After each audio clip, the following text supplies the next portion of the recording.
Hello and welcome to the Sober Punks podcast. This is episode 86 of the podcast in which we talk about meaning, transcendence, awe and spirituality with a small s. From Hastings, I'm Dave. Oh, I haven't said that for a while. Oh, from Hastings, I'm Dave. But and I'm... Oh. No, from Hastings. From Hastings, I'm Siobhan.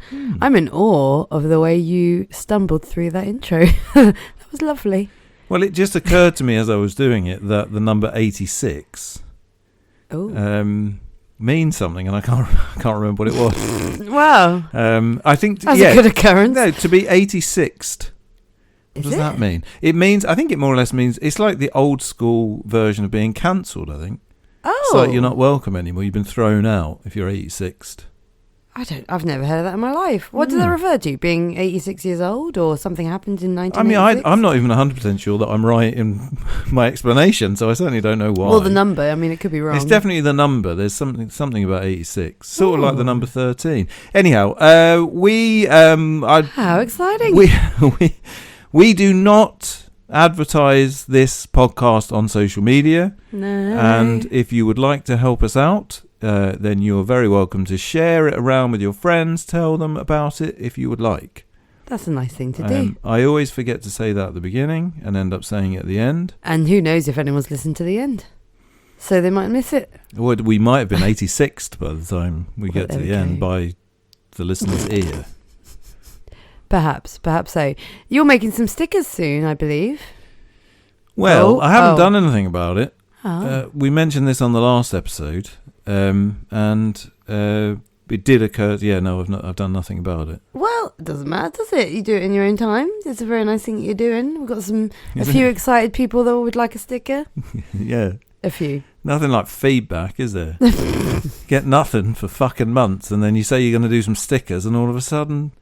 One person wants a sticker. Everybody wants a sticker. If anyone wants stickers, let us know. We haven't done them yet. When we do them. Well, let us know if you want one anyway, because, it'd be nice. It'd be nice. Reach out. Touch us. Reach out and touch us. We're going to continue a little bit on this episode to talk about some more bullshit. If you haven't listened to the last episode, it might be worth going back and listening to that, because I'm not going to explain what bullshit is to you again. No. And so that's something to look forward to. So Siobhan, what in the last couple of weeks have you done which has filled your life with a sense of awe, transcendence, I've put it in a different order again, spirituality with a small s? And meaning. Meaning, I always forget meaning. Yeah, and I think meaning is the one I'm relying on this week. All right. I would say meaning and awe are probably the ones I'm going to rely on, awe with a very small a. I feel like I have let myself down a little bit this past couple of weeks with doing anything wildly meaningful or spiritual, at the very least, or transcendent. I feel like down. Thanks. Let this podcast down. I have let this podcast down. Let the listener down. Yeah. Well, it's been a couple of weeks of just being really busy with work, and I was ill for a lot of it, so I became absolutely the worst version of myself. I can concur. Yep. I mean, you actually can, because when you get ill, you pretend you're not ill, and I think I annoyingly am very aware I'm ill, and this time I just became very aware I'm ill, and it was just very annoying for everyone. And in fact, last week's episode I probably sounded ill. Anyway, but one thing I have done, and it's something that I've talked about a lot, and about having like real connections and like actually seeing people who you really consider your friends. I've done a bit of that, and it was really, really nice. So I went and saw a couple of friends the day after we recorded the podcast last time. It was extraordinarily hot. It was like the first of May, and it was like just incredibly boiling. And so that was lovely. Got to go meander around Hastings, see some bits of St Leonard's I'd not seen before. And it was just really nice to actually like have real conversations with a couple of people, because I think sometimes we meet up with people and we might superficially, I don't know, catch up, but I don't know, there's just some people who you just think, am I being my authentic, like 100% version of myself? And you're different people around different people. We have work selves sometimes, or we have, I don't know, a particular self that we present to the gym or to particular groups of people. But I just found it was just an afternoon of just proper, honest, lovely conversation. And I had the same with another friend. We went for a walk in the countryside nearby, and it was the same. It was just really nice to be authentic and really nice. So yeah, it's meaning with maybe a little M, but to me, finding these... You can't keep giving everything a little... I know, something. but it's just, it sounds really stupid, but once you've started deciding that you want to like seek out things spiritual and wonderful, we forget that like just meaningful connections with people you genuinely care about is just as important, but you don't see it maybe in quite the same like endeavor. But I definitely have in the last couple of weeks, and it's all I've got, so I'm definitely going with it. And then I've got awe with a very small A. I went to a CrossFit. I've already said this, so I'm allowed to keep saying it. You're allowed to say whatever you want. I know. It's our podcast. I went to a CrossFit competition yesterday, and two really lovely things about it. One, every girls' team were people that I knew, so it was just lovely. I say competition in very loose terms, because there was a team that was just absolutely amazing and everyone else was just there, but we all knew each other, and it was just really nice. There was just a good like 18 girls that actually, you're not competitive, you're not weird, you genuinely want everyone to do really well. And the team that won were 3 people, 2 of which are mums with very small children who must have taken a lot of time off to do that, who are some of the strongest people I've ever seen, and just in awe. I know awe we use on this podcast for things that make you feel really small in the world and make the world resonate big time all of a sudden. But I'm going to use awe in the like, I'm in awe of someone. I'm in awe of these 2 people who are mums who are that strong. And I was just like, it's incredible. And I feel like a weak lazy poo sometimes compared to people who can't train that much, have children, must have ruined their bodies making those children, and still managed to do I don't think that's how most people view motherhood. It destroys your body, but you have to put it back together again carefully. I think. I don't know. Don't you just explode them out? That's childbirth with a small C. And a big P. Big pain, big that B. is. Big baby. B, birth. Oh, birth. There we are. But yeah, so that's it. Lots of nice, friendly times in my last 2 weeks, which is lucky, and I'm very grateful for it, because I know that's not always the norm.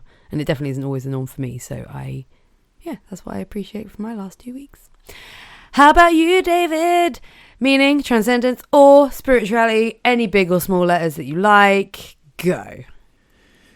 Well, I think, it very much continues on from what you just talked about, really. But not sure what I talked about. Well, I think for the last couple of weeks, and probably for the last month or so, neither of us have really taken a particularly active role in kind of seeking out improvement or spiritual things in the way that we have been. Yeah. Don't know why that is. Maybe because you were ill is one thing. But the thing that I was thinking of was, and I think I've made this up, but I can't really think of how else to describe it. And you're going to laugh at me and call it routine, but it's not really routine that I'm talking about. But it's about sort of, I think I'm going to call them anchors. Okay. And so what I mean by an anchor is something which you have in your life which you've normalized to the extent that even when everything goes to shit a little bit, and I wouldn't say things have gone to shit, but like even when, if you're aiming to kind of improve and maybe include some spirituality in your life, but I'm sure this would be true of, so your example of going to the gym, this would be very true of somebody who wants to get fit as well, I'm sure. But for us, we came back from the silent retreat not too long ago. We really went in and were doing meditation every day, and we still are, but it slipped away a little bit. And I can feel that, we've had a few days where we've probably ended up sat on the sofa for longer than we would like. And for us, it's not necessarily obvious from the fact that we spend 2 hours talking to microphones every couple of weeks, but we don't do a very good job of talking about things as they're happening in that context. So what I think would have happened in the past is that things would have just completely gone away. So you would have said, we're going to meditate every day, and then a couple of days you missed the meditation, and then you just stopped mentioning the fact that you were ever meditating, and then before you know it, you're not meditating anymore. Or you would have a day where you would say, fuck it, you know what, let's just go buy loads of shit food and sit on the couch and binge watch a TV show all day or whatever. And that's definitely something that we would have done in the past, even with the best of intentions. But whereas, so on this occasion, I feel like we've gone through a period which is kind of a similar ilk to that, but it's been completely different. And the reason it's been completely different is because we've anchored certain things in our life that we do every single day, no matter what, and normalized them. And I think it's forced us to maintain some degree of personal development, some degree of spiritual practice, some degree of... The most obvious one is that we have a really clear morning routine that we both do, and it's just become completely rote. So what that means is that we both, either together or apart, we both have meditated every single morning. Mm-hmm. Now, what we were doing is also meditating every single evening. Now, the evening one is the one that's kind of gone a bit. You've got in from work, you've been tired, or, whatever. We've both been tired. Yeah. It's not your fault, or you've not been feeling well or whatever. Yeah. But so in some ways, it's like that would normally be an opportunity for us to just fuck meditation off entirely. Yeah, it's like all or nothing kind of attitude. Well, it's not even that. I think it's just that you don't think about it. It's easier not to do stuff than do stuff. And I think in the past, we probably would have just stopped bothering to do stuff. And I'm not going to start talking about gut health again, but this is definitely an era where in the past we would have started eating some shit food if we had had the opportunity. But because we've anchored ourselves in this idea where we just buy enough food for the week on one day and then that's just what we've got, it means that you don't have the opportunity to kind of do that. And that's another just sort of anchoring thing, which means that so last night I'd made a batch amount of pasta and I was left with like a thimbles full of pasta, and I was like, it's really fucking sad. And we're shopping. We shopped today, so we had nothing left basically. So instead of now, had that been the case before, on my way home from work, I would have nipped to the mini mart and I would have bought pasta, something. big garlic bread, probably. But even if you did a sort of superficial healthy version of that. On a Sunday evening, it would have been, we were recording this on a Monday, on a Sunday evening it would have been hard to get anything of any worth. So instead, I found some frozen peas in the freezer. And it's a bit sad, I suppose, but I found some frozen peas in the freezer, and I just had half a plate of peas mixed with my pasta. And it was really delicious, and it was fine, and it absolutely did the trick. And I just sort of finished off all of the food that we had. We had 4 olives. I think everyone was with you until you sound like this crazy fucking... Yeah, I haven't got an eating disorder. I wasn't cutting the peas in half. Yeah, exactly. It was totally fine. I just ate a plate of peas. I'm fine. I'm fine. No, I'm completely I had some fine. pasta too. But the point that I'm trying to make isn't really that I'm not trying to celebrate my dinner yesterday. What I'm trying to say is that just not having the opening. So even if you were like, now we really eat healthily, but I'm still going to go to Morrison's every single day on my way home from work and just buy dinner for the day, but I'm going to buy a healthy one. The thing is what that does is, of course, it opens the door for one day to be like, do you know what? Fuck it. I'm just going to buy a chocolate bar or something. Too many opportunities. Yeah, and I think that the anchor of being like, you are no... Because I used to be a person. We both were a bit. But I think I used to be worse at this. Every single day on my way home from work, I don't think I ever walked. I've got one route, and I never walk past Morrison's without popping in for something. Yeah, I'm sure I'll need something. I'll just go in there. Well, no, I always did need something because we'd never done a shop or whatever. So, but the point I'm trying to make is that by default kind of opens the door on the potential for making bad decisions. And I mean, there's a bunch of other things as well. I won't sort of go through them all, and it's certainly not boasting. I mean, the point I'm trying to make really is that we've been pretty fucking useless for the past couple of weeks.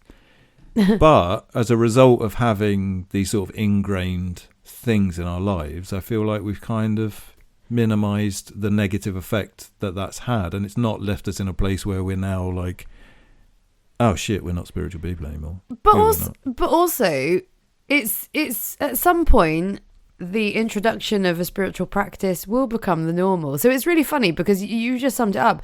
We meditate for almost an hour every day. And we meditate for 2 hours every day. What I was going to say is really? Minimum. So it's an hour. I do an hour in the morning if I'm going to work, because it's just neatly fitted into my routine. You do the best part of an hour in your routine, and then in the evenings we do 30 to 40 minutes each. Usually, like you say, it's kind of fallen off the way some days, being ill or coming home from work at later times than usual. But at some point, it is. I completely agree. You just think, because that's you start to think that's all you're doing, and because there was once a time where that was new and that was interesting, and now it is still interesting. It's still a good thing to do. But the point is that you do it by rote and just trust that it's doing something to your brain and into your practice and to your well-being. But when it becomes normal, it's so easy to minimize. And when it becomes hard as well. Yeah. I mean, I don't know about you, and maybe this is a conversation that we can have actually. And we have touched on this before, but the longer away from the silent retreat we get, the more meditation feels pointless in some ways. I mean, I have some of the hours in the morning where I probably do what I was taught for about 10 minutes. And then about 50 minutes of that is just mind wandering. And the point is, you just come back, you keep coming back and you're training yourself. But you're just like, it isn't going down. And in my mind, the intellectual part of me is just going, I'm just keeping this space open. I'm just, whatever happens, I'm not going to stop using this space. I'm just going to keep having this space. I'm sure just even sitting here in silence is still doing something for me. And just trusting that somewhere along the line, this is a positive and beneficial thing. I'm gonna always believe that, even if intellectually at the end of it, I'm just like, fucking hell, did I actually meditate for that hour? I'm not sure. Because you do have to put the effort in as well, and I'm worried that sometimes I'm not. Yeah, I mean, I've had a similar experience, but I would say that I really do think it's still having a pretty major effect on my life. So I definitely finish meditating and think to myself, oh, you just mind wandered that whole time. Yeah. But without question, if I compare myself, because it's easy to do now because it's not a very long period of time, if I compare myself like on a daily basis, just kind of like really small things, not massive things, it hasn't changed my life like I've become a new person. Yeah. But if I think about just like small stresses, small kind of annoyances, generally maintaining a sort of fairly high mood isn't right, it sounds manic, but a good mood, a positive mood. Like, I think there's been a huge difference. So whatever is going on in that meditation, it's coming out, and I obviously have no idea what the fuck is going on in that meditation, apart from, like you say, some mind wandering and occasionally bringing it back to whatever it is I'm doing. But I really truly think it's changed loads about my day-to-day experience.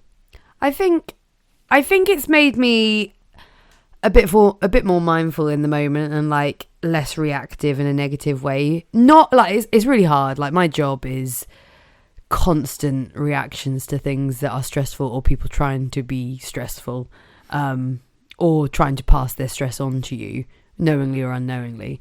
So I think it's hard because I feel like I still am just faced with it so often that, But I think the world is like that as well. I appreciate, obviously, I'm very aware of what you have to deal with every day. And I'm not minimising that, but there is an element of that just going on everywhere constantly, which I think is why we're all not got particularly good mental health, because the world itself is just this horrible shit show now. But I do think it has, like you say, it's and I think it's said on the meditation course, like, you might just find that instead of getting angry in like 10 seconds, you actually can pause and like you don't get as angry, or every now and then you don't get angry, or every now and then you do just take a deep breath and go, oh, actually I don't need to worry about this, or think of it in a different way, which I think those are they're where you see the differences. I do think that has happened a little bit, and it's funny, the course we went on starts by being like, it's a miracle how good this thing is, and at the end he's like, well, to be quite realistic, you will need to do this for the rest of your life to feel some sort of benefit, which I'm totally on board with. Again, like, I think the mindset of, and this is something that you touched, that is, I think, important in what you said about being routine or having anchors, as you've put it, is trusting that what you're doing is good for you. Like, if you intellectually set up a good routine, like, again, gut health, you knowingly figured out what was good, did it a few times, all right, okay, even if I do nothing else, as long as I'm always doing this, I'll be all right. Like, it's just trusting that the routines and the things you put in place are doing you good, even if some days you wonder, you just do them anyway. Again, I don't know if that means that we've just become these like obsessional routine people, but I, for one, definitely am not and was not one. I think you're much better at being routine generally. So to apply a good routine is just, I mean, it's impactful on my life tremendously. Yeah, I don't think it's just about routine though as well. It's about, I mean, I suppose I'm just going to describe routine but in a slightly different way, but it's almost like making a space so that you would feel weird not doing something. So by that, when we started meditating every morning and we were planning to do an hour every morning, we basically agreed we would just get up an hour earlier than we were getting up before. Yeah. And so now that's just the time I get up. I get up at 5 o'clock every morning. Yeah. So the thing is that if I got up at 5 o'clock every morning and I start my little routine, which is basically having a coffee immediately and reading for a little while, if I then sort of say, I can't be bothered to meditate today, then it's like quarter to 6. What am I going to do all this time? Yeah, I'm just like, so I'll just be bored, Yeah. So it's like the meta level of, you put something into place which fundamentally doesn't make you meditate. Getting up early has nothing to do, in a way, with meditating. But it's just that you've created this space where it's like, well, what the fuck am I going to do otherwise? Yeah. So what do you do? So what you do is you do the thing that you've planned to do, even if you're not really in the mood for it. Yeah, no, it's true. It's completely true. And I think that's in the evenings, if we ever don't want to do it, I feel bad because there is that space. Often a couple of times there hasn't been. A couple of times I come home stupid late from work recently and it just kind of it's a very fine window. So if things haven't gone exactly right, then that window gets eaten quite quick. But yeah, it's so silly because it's not even like a thing I don't want to do. It's just, I don't know. In that moment, you convince yourself that just sitting on the sofa and watching another podcast will be the thing you want to do. Yeah. But you've got the time. You've got the time to do the thing that you've made that time for. But anyway. But but I suppose ultimately what I'm trying to say though is that it doesn't matter so much if that happens every now and again. Yeah. If it doesn't lead to you saying not doing this anymore. Just chucking it out the window. window. Or not even saying I'm not doing this anymore, just allowing it to sort of fall by the wayside, which is fundamentally what most of these sorts of things happen. And I'm sure this is true for most people. Yeah. It's the same as diets, isn't it? Like, sorry to bring it back to that again, but I don't mean what we're talking about. I just mean like going on a diet. Yeah. Everybody's gone on a diet before, and I'm sure everybody's had the same experience where they slowly but surely, but in little increments, the diet suddenly ends and you find you're back to where you were doing before. And you've not made an active decision. You've not been like, fuck the diet. I'm going back to eating how I like. But you've just ended up there. So I suppose it's about changing your compass, maybe. Changing the very foundations of what you do with your life and time. Yeah. Don't know. Someone else asked me recently about dietary changes, and because I think they'd noticed that I'd lost a little bit of weight, and I was just like, please know that like I haven't deliberately lost weight. This is just an eating change. And they're like, but how? But why? And I was like one of the most simple things that because I don't really consider it a thing anymore, but like I've eaten the same breakfast for the last year, but it's a breakfast that I really like and I know is really good for me. And so I know that if the rest of the day fell to shit and I fell off the wagon for the rest of the day, I've started the day really well and I've eaten a ton of different things. There's 12 or 13 different like good plants and vegetables in it. Worst case scenario, if I fall off the wagon the rest of that day, and I'm not saying I've done this, but worst case scenario, like you just fall into some kind of bad mood or someone presents a pizza or God knows what happens. I don't know, but you know what I mean? Like imagine the rest of the day. I imagine someone presenting me with a pizza. It's nice, isn't it? It's a good goal to have. But you write the rest of the day off, that next morning, like I've started well and the next morning's going to start well. Like it's damage limitation in a way. You're just like, I've just set up a really happy, healthy, I'm not going without. That's the other thing. You don't do something that makes you think you're going without. Do something that you trust is good for you or trust that works for you. And that's individual to everyone. Because that's the other thing. When people ask me, I was just like, you just got to figure out something you're happy to eat every day. And why is it important not to eat different things? Yeah. But anyway, that's just very specific about diet. But I mean, also, making the space to have the thing that is good for you. But also intellectually working out what is good and what is bad and then making that choice. Like, I mean, I think this is one of the reasons why... Sorry, we're really jumping on all of the trigger points of being complete wankers here. But this is one of the... FYI, guys, we're complete wankers. This is one of the reasons why saying... Oh, I don't really want to drink very much anymore, and I don't drink anymore are so different. Yeah. And I think, and I've always been against my heart has always sunk when people make a big deal out of being sober or make a big deal out of how they're giving up booze. Yeah. Because I always just sort of think, chill the fuck out. You're not an alcoholic. Like, so obviously some people are alcoholics, but you know, I know what an alcoholic looks like. You're just a fucking millennial with who did a few too many drugs at uni. Like, just chill out. Yeah. But actually, I really, again, I mean, I suppose I've completely changed. You know, saying I don't drink anymore is quite powerful, both, and it's probably magical thinking in a lot of ways. It's powerful for the people around you to some extent, because that's quite hard. It's quite hard to continuously go to the pub with people and say, I've just decided not to drink tonight. Yeah. As opposed to, I don't drink. And people know that you don't. Yeah. But also, I just think it's psychologically, it's just a powerful thing. It's not necessarily a better thing, and I'm not even saying not drinking is better than drinking necessarily. That's not for me to make a judgment on. But for me, it's been incredible, and I think that actually, had I not, it's almost. I think it's literally the day we're recording this. It might even be exactly a year. Actually, since I stopped drinking, or since we drank. It's almost it was dog eat dog last year. It was the 8th of May. So it's over. It's over. I mean, I have drunk since then, I should say. So I'm not trying to be holier than thou, but yeah, you know, there was something quite powerful, I think, about that, and it's something about boundaries. It's something about, you know, anchoring yourself. It's something about changing. I am now this person, and before I was this person. Well, it removes in making one choice, you remove every other choice that you have to make. You've made one determined choice, and now if you go to a bar and you're like, oh, am I going to drink or not tonight? You don't have that choice now because you've made this decision, if that makes sense. No, totally. And it's all like self-imposed, and you could change it any time, of course. It's not like you've like strapped yourself in, but there is something powerful about, saying that's not what I'm going to do anymore. And I suppose there's another step to this, which is that it turns out that I much prefer living this way. Yeah. And I didn't know that before.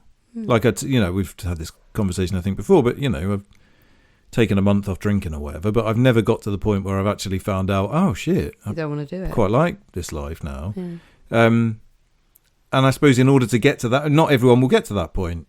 Some other people might give up booze and a year down the line be like, well, I feel very boring. And I'm not saying that I won't. It's not impossible, but yeah. But for now, it's the choice that you've made that helps you. And it's allowed me to find out that there's a different way of living that I haven't lived since I was probably 14. Cool. 15. 15? You reckon? Well, I was drinking at 13 probably, but not every weekend. I think from 15 probably once a week, outside of a couple of at least once a week. Yeah. There you go. Yeah. How you've matured. Well, I hope not. I don't think 15-year-old David was meditating and doing gut health. No, he wasn't. No, he definitely wasn't. No, he definitely wasn't. No. No. Let's not talk about what 15-year-old David was doing. Let's move on, shall we? Yeah. So we're going to sort of continue what we were talking about last time, but we are going somewhere with this. Yeah. It might not have seemed to. Yeah, no. It's very rare that this podcast feels like it's going in a direction, not just round in circles. So we're going to keep talking a little bit. Last week we talked about bullshit. And one of the things I realised, a couple of things. One of the things I realised after we finished was that all of the things that we talked about talking about, we didn't talk about. That was a lot to talk about. Which was kind of some very specific examples of that we've seen of bullshit in our own lives that was kind of the reason why we did the episode. So it felt a bit silly that we hadn't talked about them. Yeah, that's very true. But also, despite the lady doth protesting so much, the lady being me, we kept saying, we'll try and make this positive. We need to talk about what we do about bullshit or whatever. We didn't. We just kept getting annoyed about different types of bullshit. And then we just finished. Now, there is a risk that we're going to do that again. But if we get to where we want to get, then we're going to have to at least sort of pull this around a little bit. It's so funny that we are two, I would say, very positive people, and yet we do manage to moan a lot. I can't imagine what negative people do. Like, they must moan even more. Yeah, I mean, I think it's quite constructive moaning. But, or maybe that's where the I don't know, the listener in. is the only person that can make that decision. If you've been listening to this podcast, you know whether we're positive or negative people. I don't know. I think we I are. don't but think yet we there's still... any binary. I think we're probably a mixture of about 3 billion different things. People are very complicated people. We certainly are complicated people. Yeah, complex. I'm not suggesting other people aren't. Sorry, I took what Everybody, you said and made it about us. Yeah. But we are the hosts. So we thought I suppose I was going to start off with just a few examples of bullshit that we've noticed, and then maybe with an idea, hopefully, of saying like what the alternative to this type of bullshit is, and they're quite obscure. All right. And it's not really for us to actually be able to solve them in any way. But well, let's just, for example, pretend that we can. Okay. With a positive attitude, PMA, let's solve these bullshits. Cool. Well, I'm going to have a pop at the Dalai Lama then. Let's start with that, shall we? That's not how I... We're starting with the pop of the Dalai Lama. It doesn't feel like the most positive thing in the world, does it? Well, no, it's not. I mean, it is an example of bullshit. So By the way, the Dalai Lama's not bullshit. Well, let me get to that. So, I hope you're all on tenterhooks. So we went to a lovely little art house cinema in Hastings called the Electric Palace.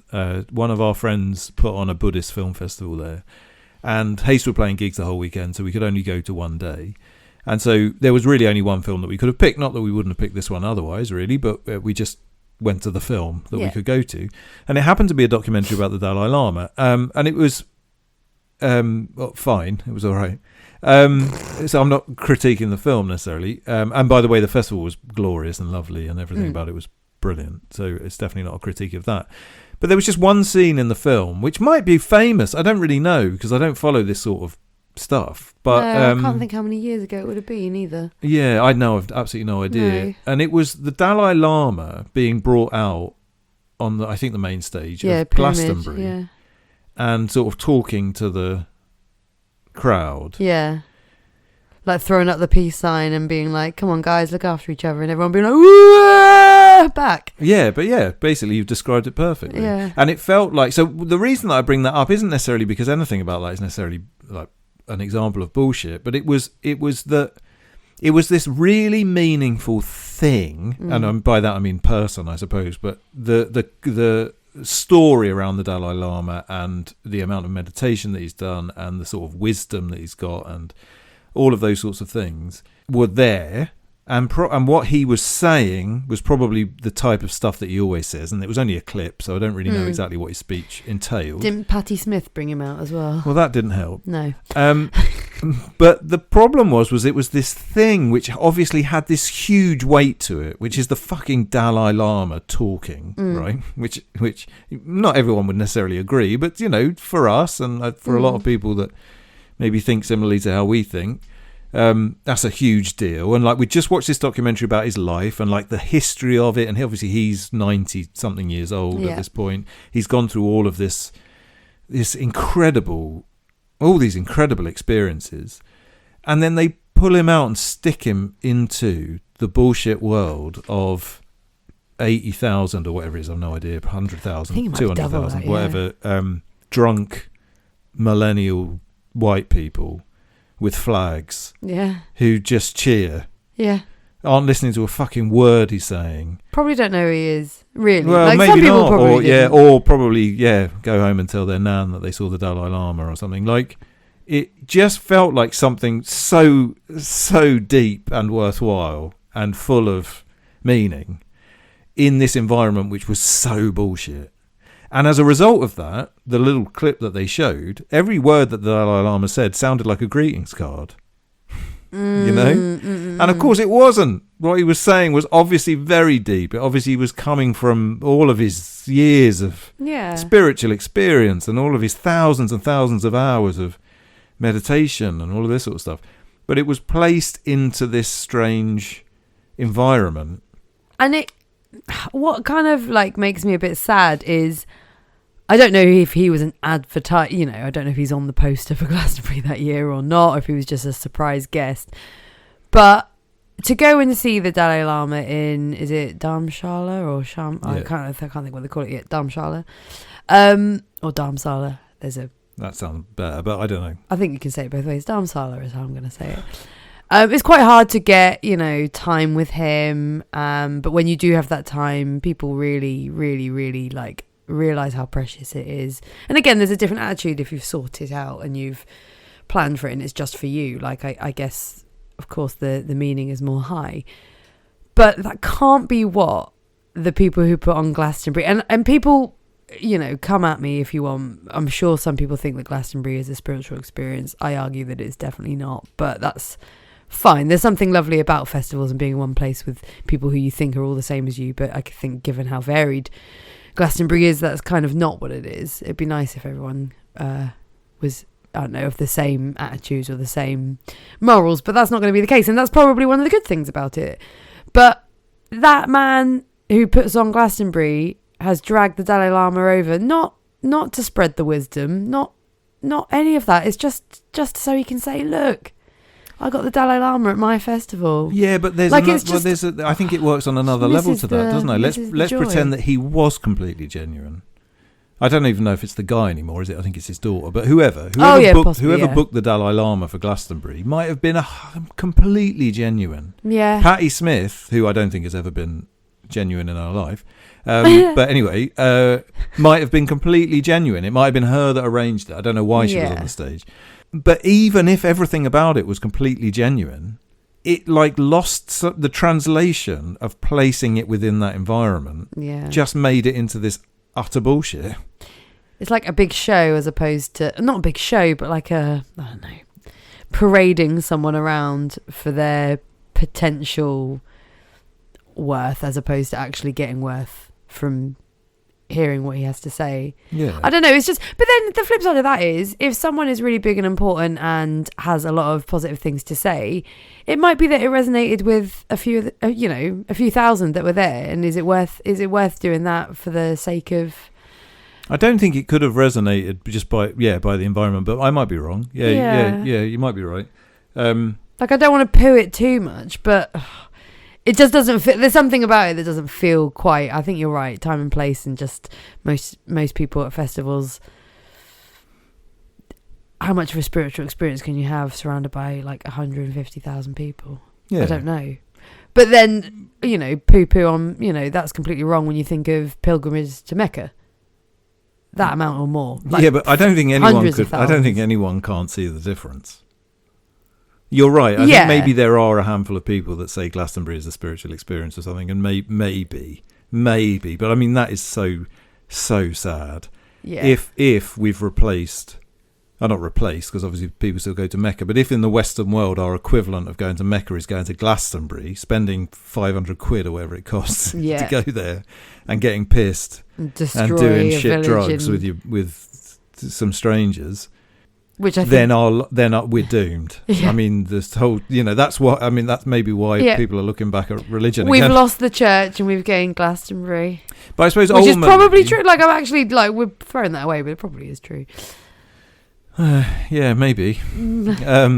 Which is another example of bullshit. Remember how we've been positive? Well, no. But the point that I'm trying to make, I suppose, anyway, ultimately, isn't necessarily specifically about Glastonbury or the Dalai Lama. It's about the fact that if you take a thing which has loads of worth in it and you place it within a context which itself is bullshit, then it makes it bullshit. And I suppose ultimately we continuously do that. So the message and the means of us getting it are continuously being filtered through a societal wall of bullshit. I guess another good example of this would be mindfulness. Mindfulness is lovely, but if you go and read a mindfulness journey in Smith's or read various self-help books that completely miss the point of mindfulness, or the way that it's it's become a corporate tool for telling stressed out people to manage their own stress rather than create less stress from the business point of view. People are brought in to do things to solve their ailing employment as opposed to think, wow, why are we stressing these people out so much? Yeah. So yeah. We were going to get onto personal development as a separate thing, so I won't pick up on that point, but I've recently experienced something so horrific that we will get to. Wow. How can that be made positive? I suppose ultimately it's easy to talk about the Dalai Lama becoming more positive. The way that becomes positive is rather than just experiencing it in this superficial way where you listen to the man speak for 5 minutes. you actually read some of his writing. Yeah. You actually engage with some of the spiritual practices that he talks about. That's easy. But what do we do? What do we do? In the 90s and noughties, there was a lot of talk about kind of like with music. So like DIY bands or punk bands or whatever signing to a major label, like the way that changed the music that they made might be exactly the same. But it suddenly becomes filtered through this sort of corporate entity and so it changes. Even the music is the same. It changes the intent, which is so it goes from I'm not suggesting that no punk bands ever wanted to make money, but it changes it very clearly from we love music and we're making art to we're making this product in order to make money. And the band themselves might not change at all, but it's just that the context has changed because definitely whoever runs the major label wants them to make money. Yeah, I mean, there's no one. I don't think anyone could be. Well, yeah, and could argue that point. Yeah, and they get told, this is a contract for this amount of albums in this amount of years. Get at it. And so there's a background timer to your creativity, whereas before you could have just free flowed and done whatever you wanted. Well, maybe, but then a lot of people on indie labels are also trying to make money. I suppose I don't necessarily. And you're going to have to do it again because the ultimate version of this is social media. Because if you're, back to shitting on but if the Dalai Lama tweeted out all of his thoughts, then there's something. I don't know. Maybe he does. I'm sure he doesn't. He might. And if he doesn't, then someone else is tweeting thoughts from the Dalai Lama that whatever. Yeah. There'll be a Twitter account for the Dalai Lama one way or the other. But the point is that. Again, the words are the same. There's nothing wrong with the words. The problem is that the way that you're receiving it. And so, I mean, Twitter is the ultimate version of this because it's like, sorry guys, you can't deal with more than, I know it's changed now, but the concept of Twitter being you can't deal with more than whatever it is, 120 characters. Yeah. So everything has to be reduced down to the absolute, like, tiniest version of it. Yeah. Yeah, you could say in 120 characters something extraordinarily wise, probably. But if you're receiving that wisdom through Twitter, I feel like something's lost. Maybe it's just me. I don't know.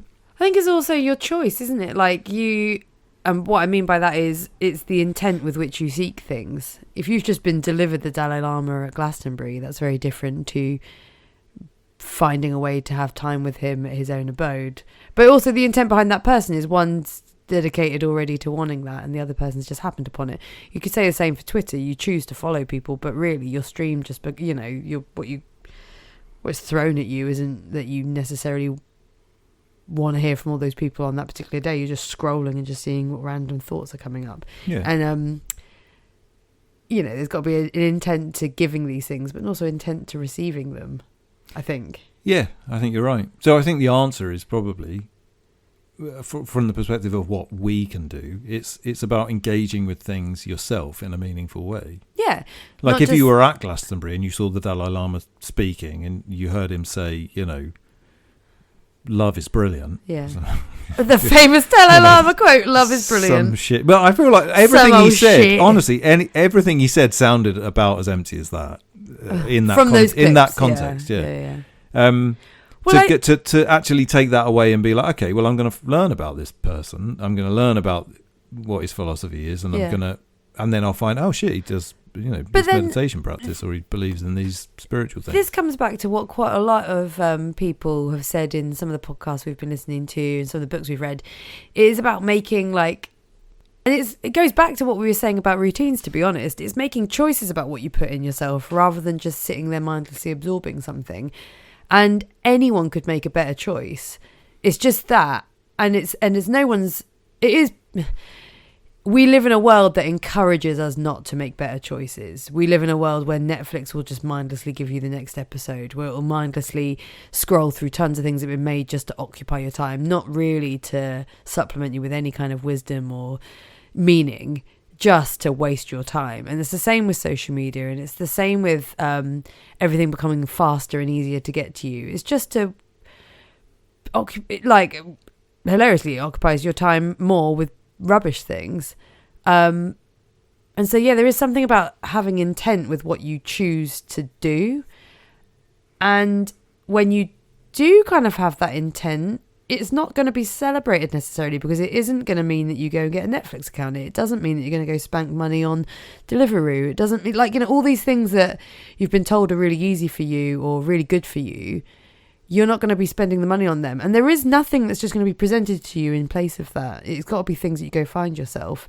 And you might find that loads of other people around you are doing the easy thing. And that's not, you know, I'm not trying to be pompous. I'm just saying I understand why. It's because we're surrounded by the easy options, but the easy options aren't good for us in any way. We're also surrounded by a culture which says the easy options are the best. That's what I'm saying. Yeah. It's like, if you choose things for your own good, you look like a bit of a lunatic if you haven't watched the most recent series of whatever just came out on Netflix, and not just watched it but binge watched it in a day, because they'll release all the episodes in one go now.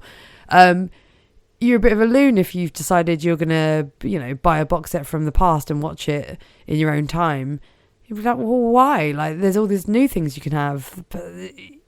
Picking and choosing what's meaningful to you and absorbing it effectively or with intention is not celebrated in our culture at all. And if it is, it's very, very surface level. And again, you know, crappy mindfulness books and crappy things of that nature, I think. And again, you've got a self-help point to make later, so we won't go down that. But I just think there's something about choosing what you want to put in your body and with some intent. And by body, I mean, you know, what you consume with your eyes, your ears, and all that sort of thing.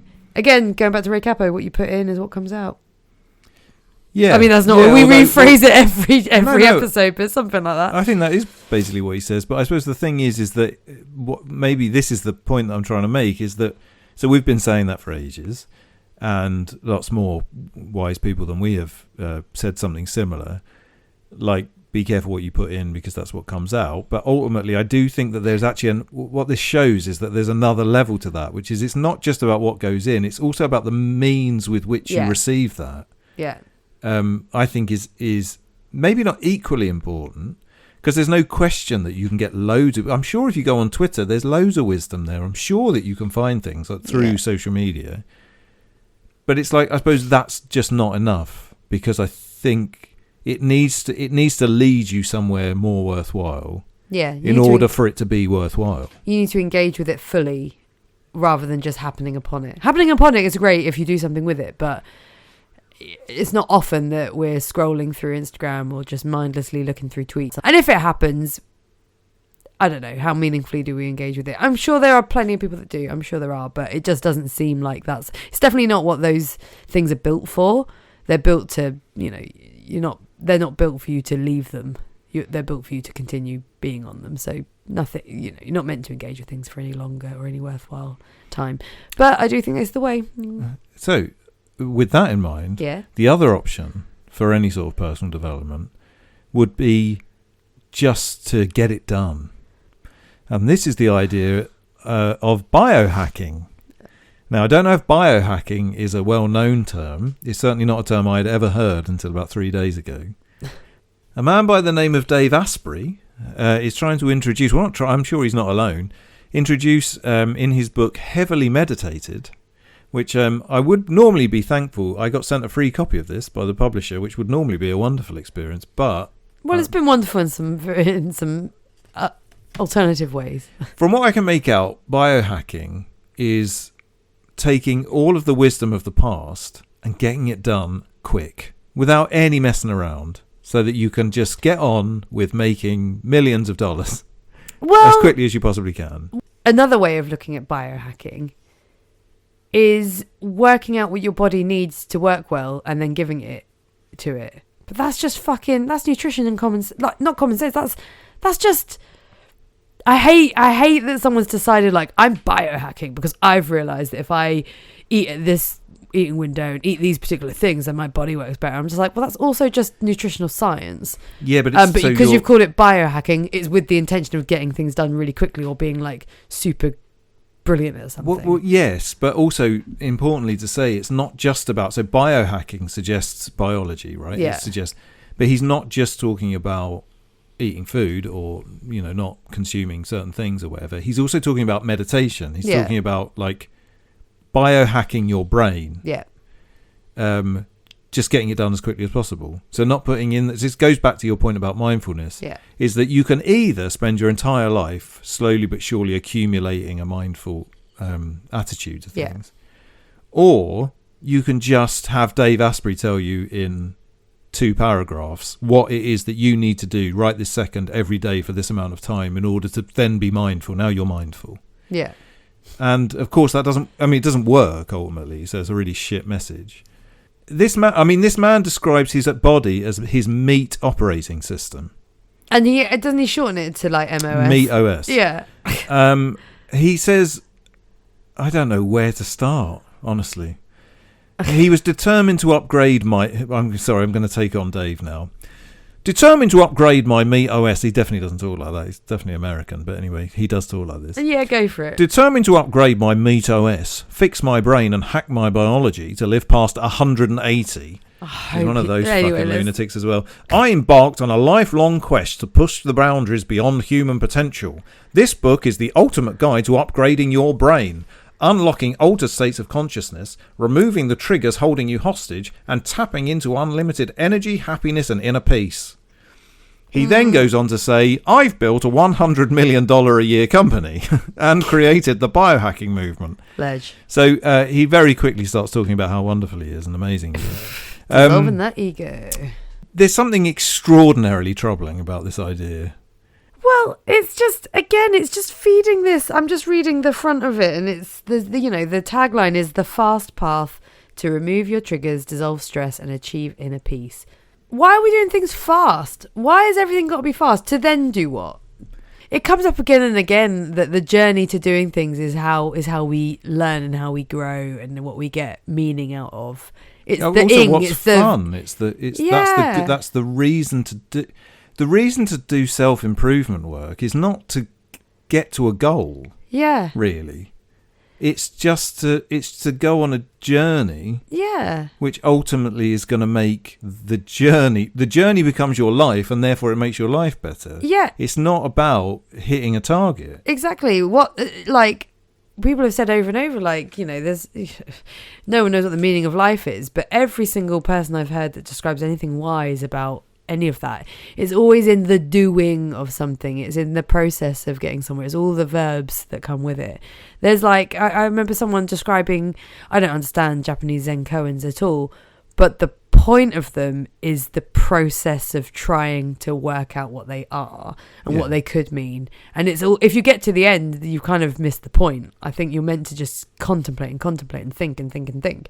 And it's through all those things that you're doing. So the idea of doing something like really fast to get to the result is like, well, but you might never get to the result. And you're meant to keep, it's the doing. You're meant to enjoy the doing of it. Well, so just doing it stupid fast doesn't make any sense to me. The Zen koan thing is quite an interest because it's a little bit like when you read a poem, you're reading the poem in order to get, in a similar way to the Zen koan. Yeah. Like or a book for that matter, but like the point that I'm trying to make, I suppose, is that you're not trying to get to the end. Yeah, that's not the idea. Like if you're reading something, or if you're watching a TV program, even, or to whatever it is that you enjoy doing, if you're playing a football match, you're not trying to get to the end.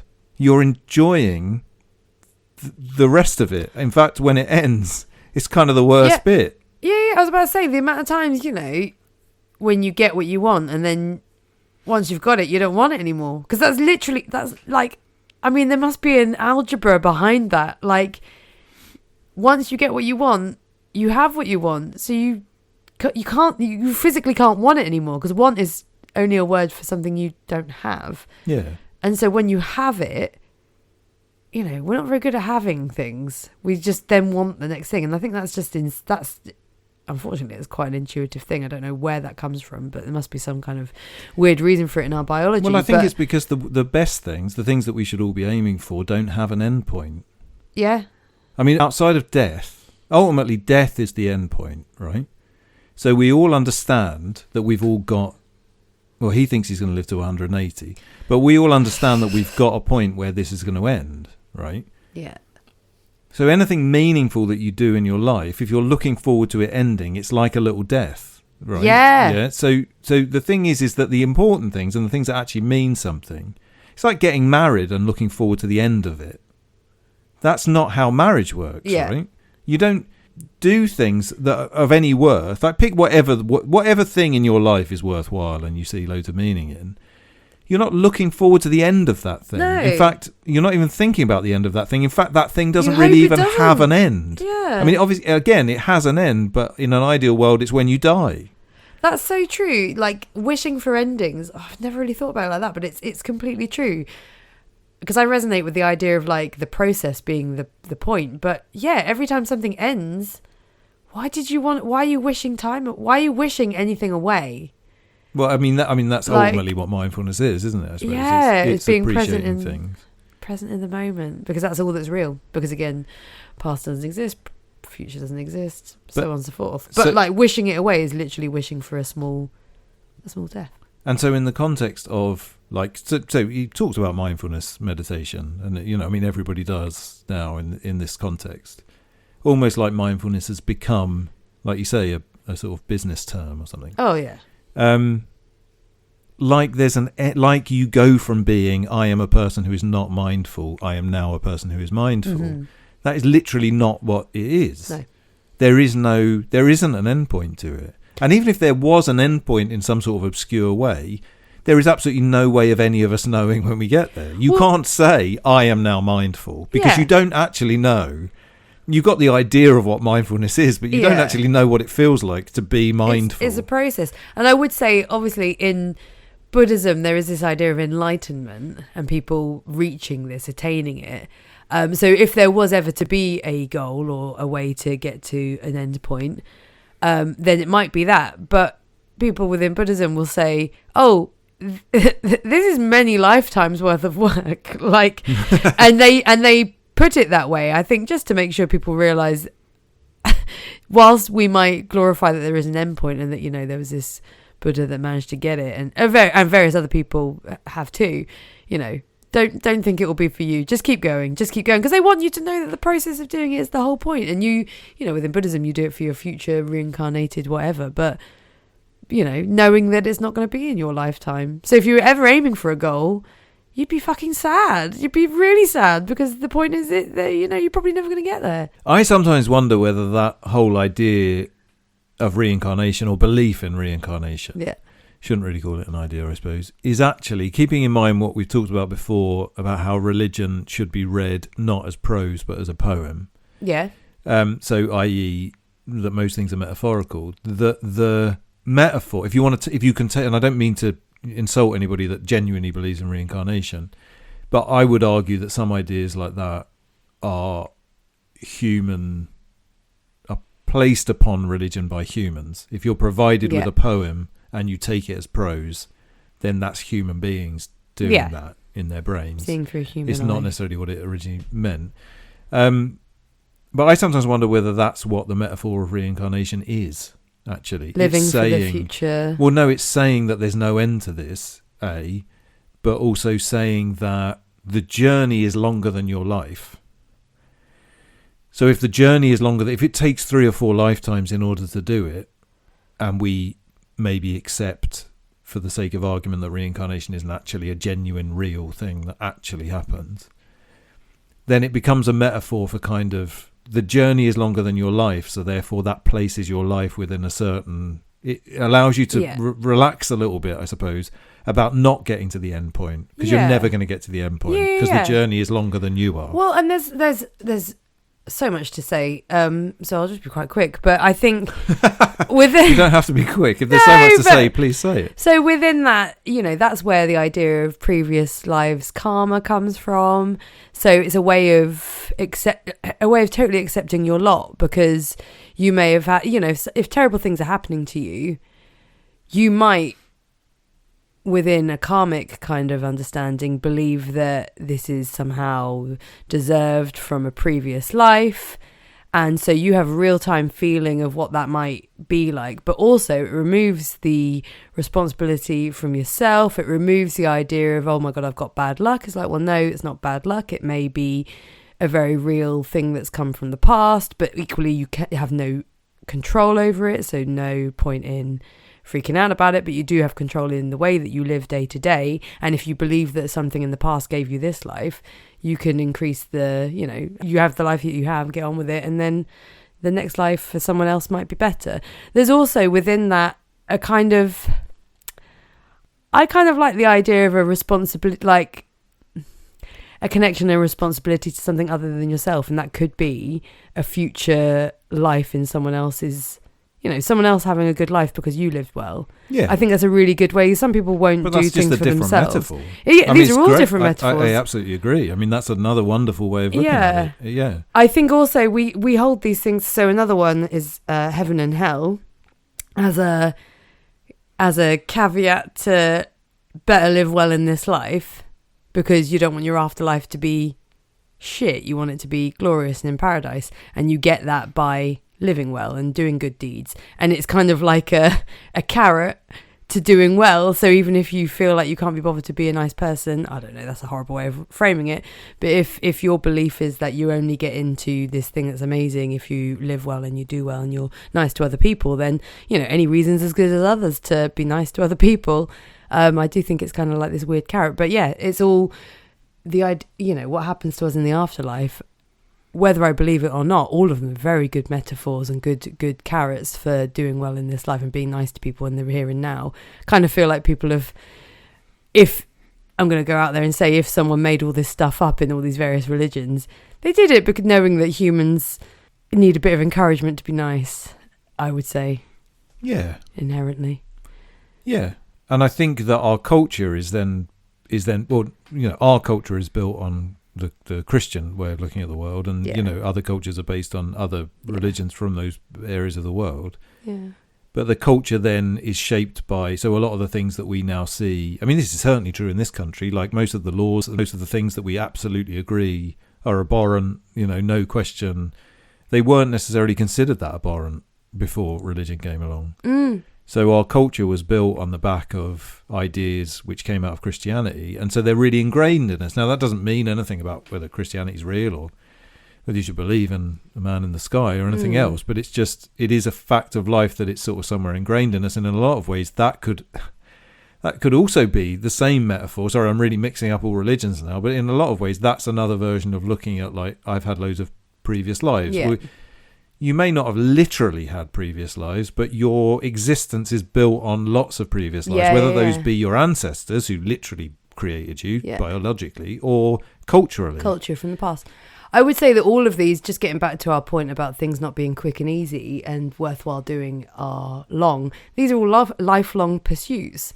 Well, they're beyond religion. Life, though, aren't they? Yeah. I mean, that's what kind of what I was saying about culture. That's kind of what I mean, is that the culture that you're a part of, you're just like here for a split second of that culture. Exactly. And you play some sort of role in it, but it's much longer than you. The story is much longer than you. And not to get nihilistic about it doesn't mean that you don't matter. It means that you're part of a big thing that matters. If there is any matter in anything, then you're a big part. You're a part of it. You're not a big part of it, maybe, but you are a cog to the next bit, potentially. I don't know, but anyway, these are all, in my mind, metaphors for things. But I do think there's something in there where it's a lifelong thing. It may or may not have come before you. It may or may not go on beyond you. But getting mindful in 10 minutes and biohacking seems anti that, which whether you believe about religion or not, everyone's got this same kind of like wisdom that your life is important and you should strive throughout it. And so biohacking doesn't seem to fit with that. It seems kind of ugly if we are a culture, and I think this is probably fair to say, but it's a bit sweeping. We're a culture that says that religion's bullshit, but we're equally potentially, I'm not saying we are, but in Dave Asprey's mind, we're a culture of people that want to biohack ourselves by using all of the wisdom and all of the tools that religions have created over the course of thousands of years, and may or may not be magical and spiritual and whatever. They might just be very practical, but it seems a bit empty. I think it's strange to me that in a world where the idea of AI is happening, the idea of everything getting quicker so that people don't have to do the menial tasks, and we're going to be relieved. We're going to have all this time, guys. Everything's getting quicker, so we're going to have so much more time. But we're not filling. We have no idea what to do with that time. Well, what do people do with their free time now? I mean, I think most waste it away. Most of us would probably say we're quite busy, and some people more so than others, and whatever.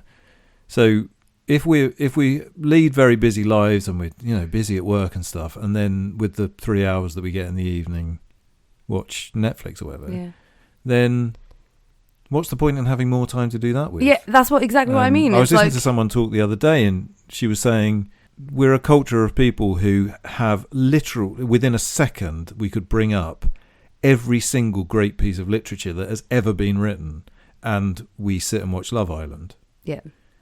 And it's kind of like, there's something really weird about that. Yeah.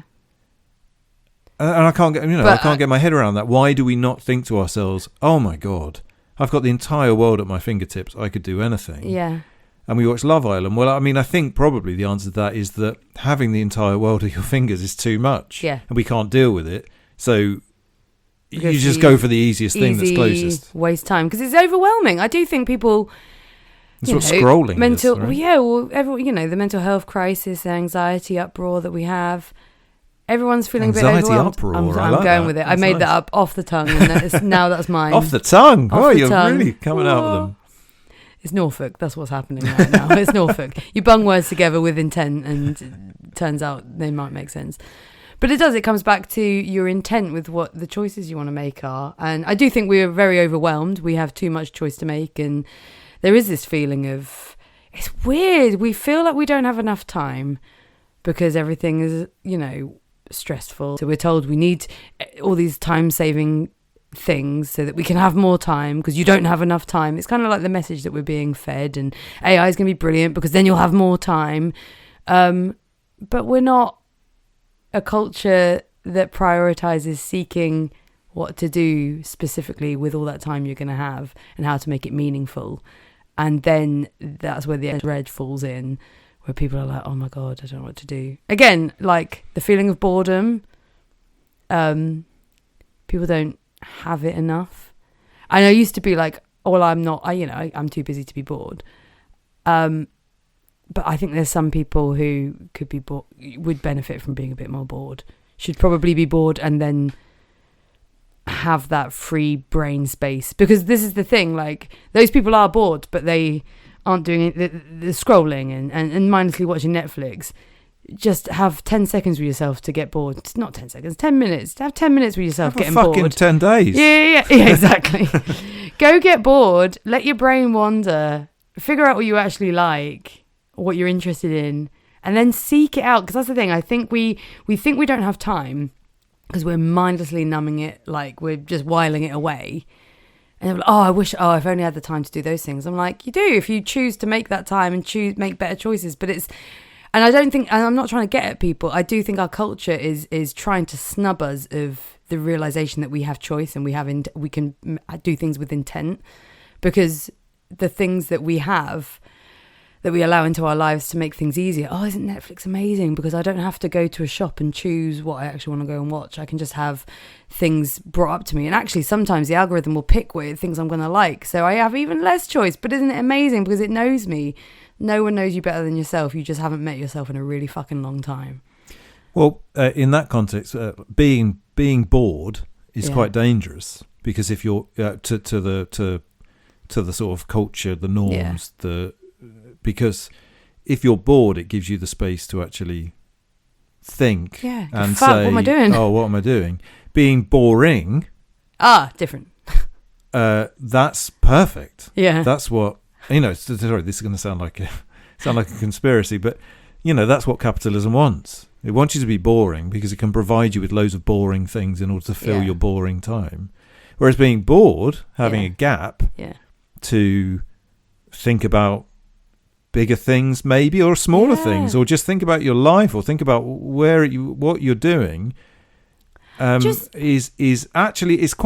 quite dangerous, because because I think without doubt no one would. Well, I'm not going to say no one. My experience is that going back to the silent retreat, but also going back to all sorts of experiences that I've had quite recently, is that when I give myself space to consider the life that I lead, it makes me change it. Mm-hmm. And every single thing, for me anyway, and this might be different for other people, but every single thing it's made me change it towards has been stepping out of buying things. Yeah. It's been stepping away from just accepting whatever I'm told I need to believe in. And don't get me wrong, I haven't gone... That again, that makes me sound like a conspiracist, but that's not really what I mean. It's not like I've come to any extraordinary, controversial or like outside of the norm ideas or anything. But it's definitely made me a worse consumer. Yeah. Oh, you're a terrible consumer. I've always been a pretty shit consumer, but I've definitely been a much better consumer of things in the past than I am right this second. I think just having a bit of time, being bored, being with yourself. For myself, I can only speak for myself, but I think I had a bit of an identity crisis. And identity is, a weird thing that we wrestle with, but whether we like it or not, we do all have something that we call an I, and a way that we express ourselves or we believe that is us.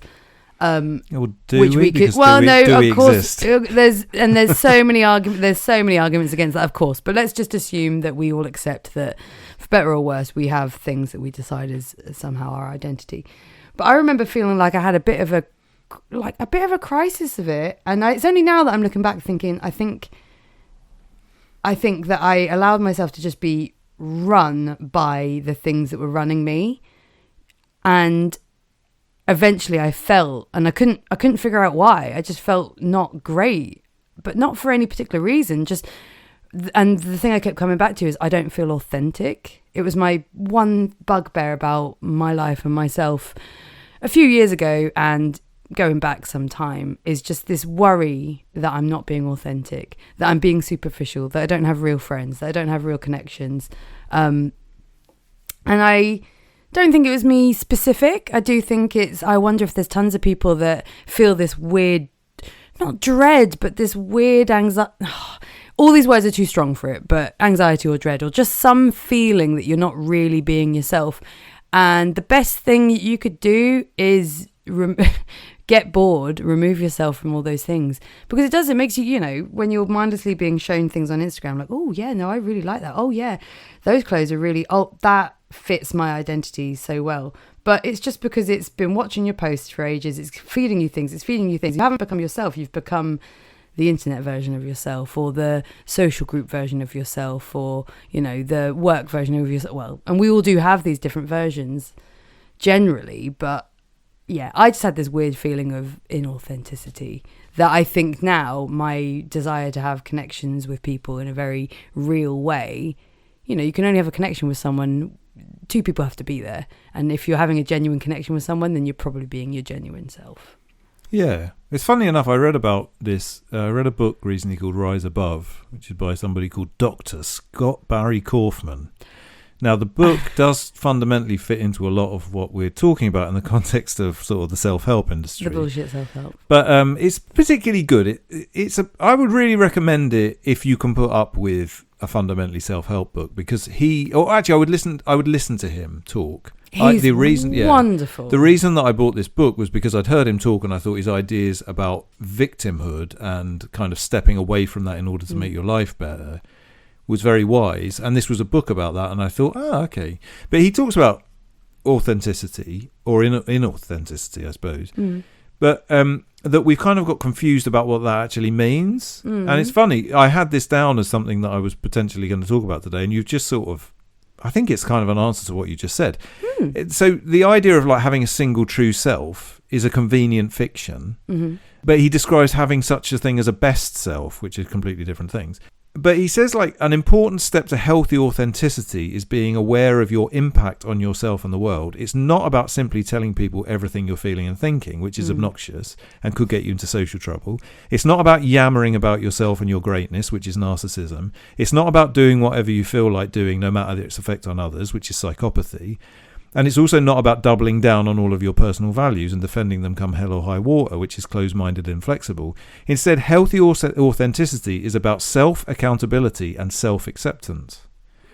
And I mean, obviously, he says a lot more about that. But self-acceptance is something which I think when we think of authenticity, we don't necessarily think of that as a fundamental to it. Well, I think self-acceptance is the polar opposite of social media, targeted advertising. Yeah. actively not accepting yourself but you think that you're feeding yourself. You think, oh, these are things I like, and what's really good is the algorithm's feeding more of what I like back to me. It's like no, it's not. But that's inauthentic authenticity. Exactly. So it's like it's somebody else telling you who you are. Yeah. And of course, when you get used to that too much, that's a lot of power to give to someone else. And it's not a person, of course, it's an AI or whatever. But you think, isn't it great that the things I like, which you've convinced yourself you like because you've been showing them so often, I'm getting more of it. This is really clever targeted advertising. No, it's pretty bad. It's not even getting yourself. Yeah. But what this reminds me of course, is this Buddhist idea, which I think we've talked about a little bit before, is about kind of improving yourself in order to make you better within the world that you live in. So we often think to ourselves the authentic thing to do, or the correct thing to do, is to change the world. Yeah. But we haven't got a hope's hell in changing the world in any sort of major way. We go and moan about things, and we can shout about things on social media, and we can even take to the streets and say things. But fundamentally, you are not going to make a difference in that context. I truly believe you will make no difference. Sober Punks podcast. No, but you will make a difference if you just improve yourself and then go into the world and be a nice person. Yeah, exactly. That's how we change the world. Butterfly, the ripple effect. Yeah, and in a lot of ways that goes back to kind of what we were talking about past lives. I mean, that's the thing that you can pass on to the next life. Yeah.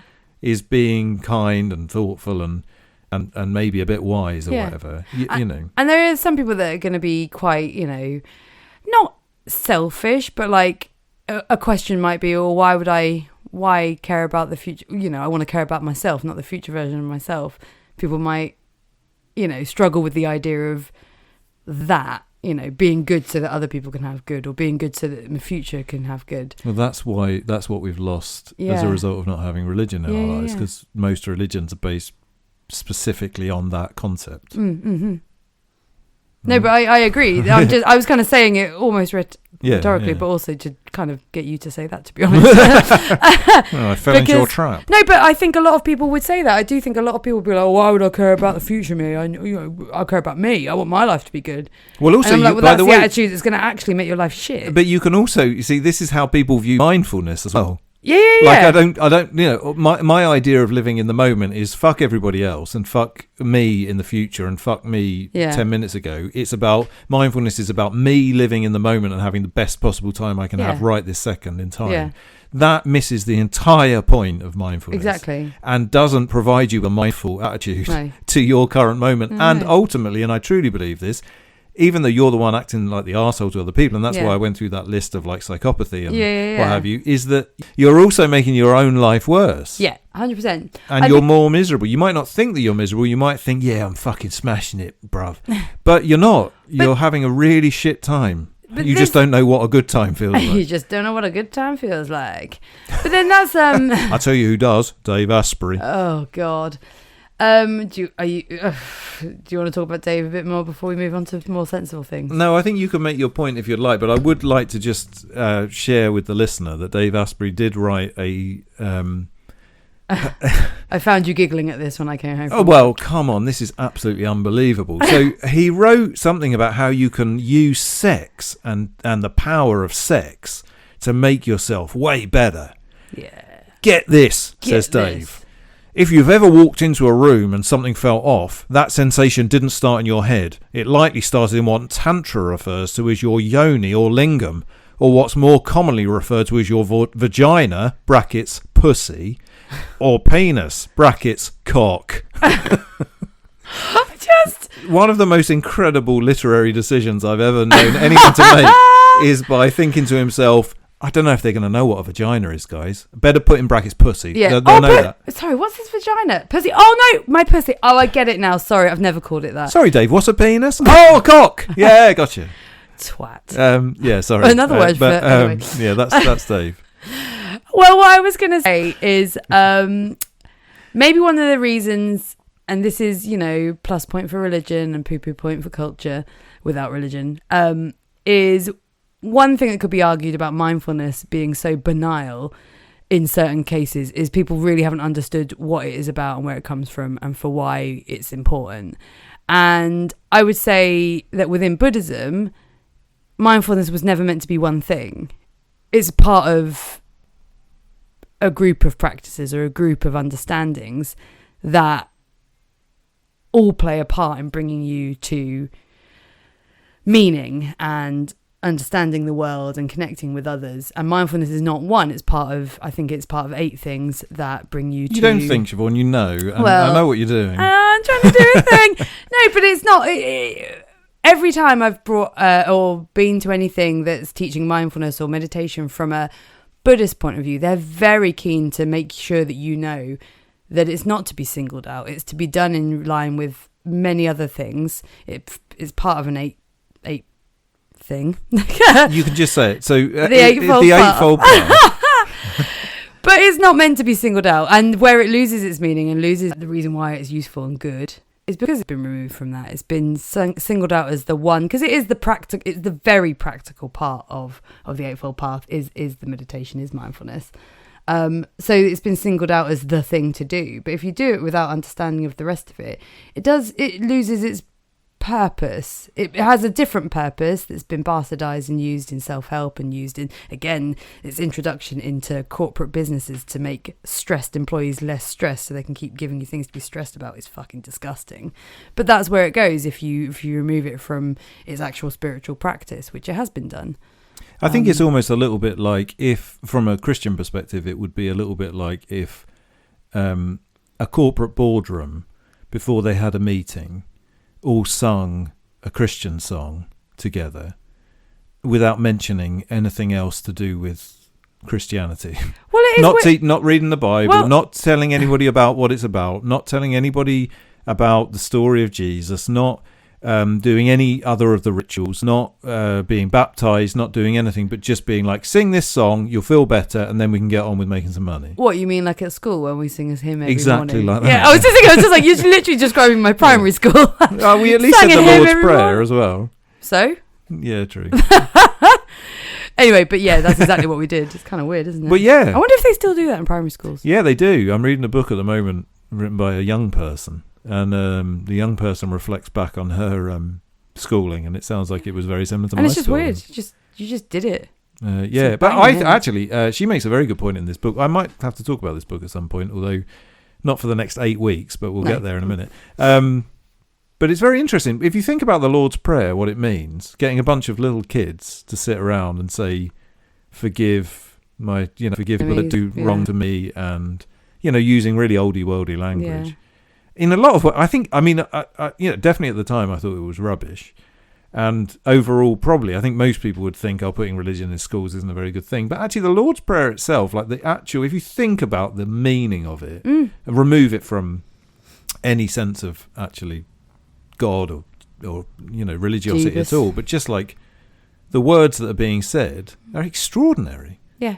And actually a brilliant message. I wish I didn't understand them. I just learnt them and just said them. But I never thought about what they meant. And you can't argue, arguing for its removal would be like, sorry, I'm going to, what's bad about it? Name me the bad bit. Well, what people would say is that it's connected to a church which has done so many evils and wrongs. It's actually connected to the Christmas #1 by Cliff Richard. So that would be my argument points. No, he did the Lord's Prayer. I'm kidding. Stop it, you.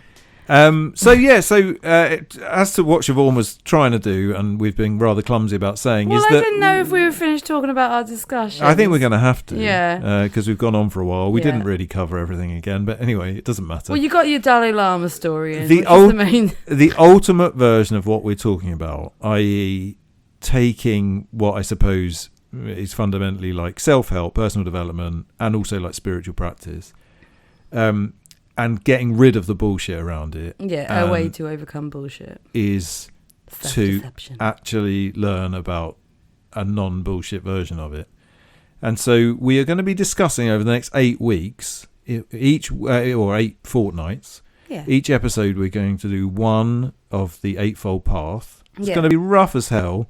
Yeah. We are basically going to be, we learn about it to some extent, but we're not in any way experts. And the idea, I think, of us talking about it, or the worth of us as two people talking about it, is to kind of bring the ideas into our world. Yeah. The basic life of two normal people, normalish people, not very normal people, and And to kind of ask questions about it, and and fundamentally to show our ignorance about it, and to try and learn about why it's important. Yeah. And I don't think, if you've been listening this far, then you're probably kind of like okay with listening to Buddhist adjacent stuff. But I hope it doesn't put anyone off that it's going to be 8 episodes of talking about something that's a specific Buddhist teaching, because I don't think we're capable of doing it from a pure Buddhist stance. Like, we're not teaching you about Buddhism. Exactly. We've read different versions of explaining the Eightfold Path, but I think the point of doing it will be to flesh out exactly what each point means,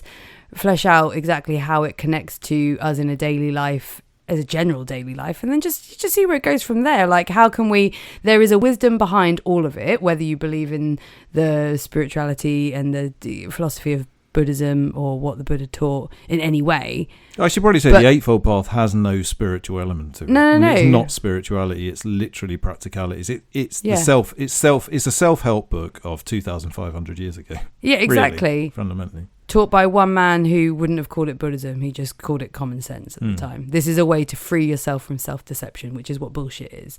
So that's why we want to go through it and find all of the practical ways, because the interesting thing about wisdom and the interesting thing about cropping up, whether you hear it from ancient Greece or whether you hear it from religion or whether you hear it from a wise person that was on a podcast who's just a thinker, is pretty much it just comes up over and over again, the same sort of theme. So that's why we're going to use this framing of the Eightfold Path, but the themes will be things that everyone can connect to, and everyone will have come across and been like, oh yeah, well of course it's that, well of course it's this, oh yeah, that does make sense.